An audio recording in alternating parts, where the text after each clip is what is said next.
Mr.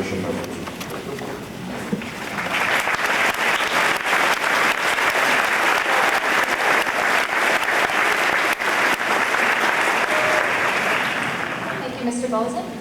Welcome, school board members, teachers, administrators, parents, friends, and graduates. Well, we did it. We made it. Seen it all, been there, tried it, all over it, finished it, worked it, owned it, on top of it. But you know what? It has been a lot of work. I mean, think of all we've been through to reach this point. We made it through the first years of OBE and new words like assessment, corrective, and enrichment. In our 4 years, we were the ones pelted with an overabundance of underground stuff. We dealt with the new computer system in the library, the gradual closing off of the classrooms, and Mr. Gimple's sense of humor. And above all else, what makes everything else seem pathetic and overrated, the 1992-93 school year was the first year that they had doors on the men's bathroom stalls.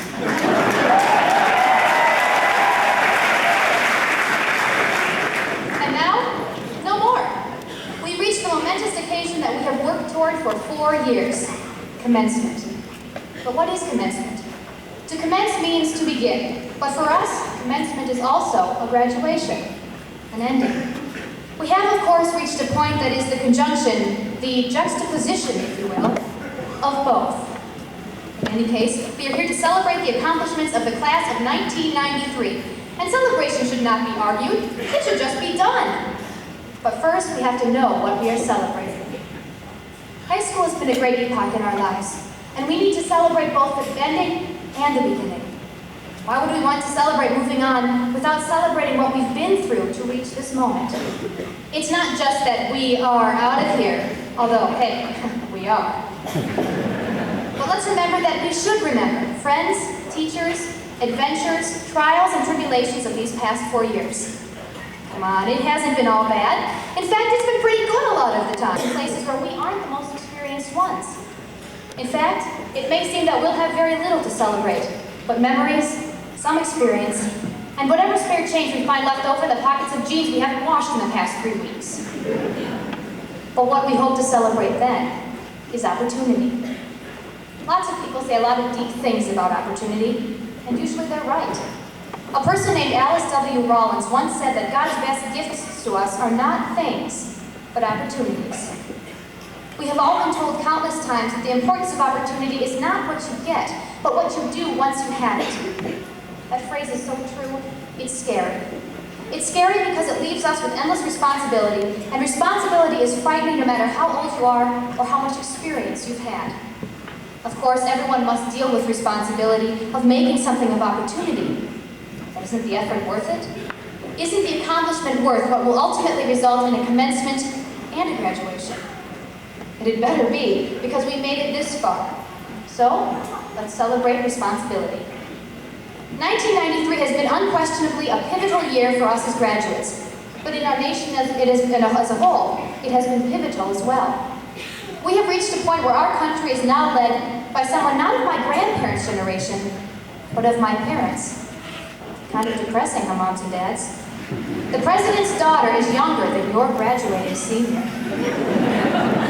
With this realization also comes the realization that in the next 20 years, someone from our generation will be the leader.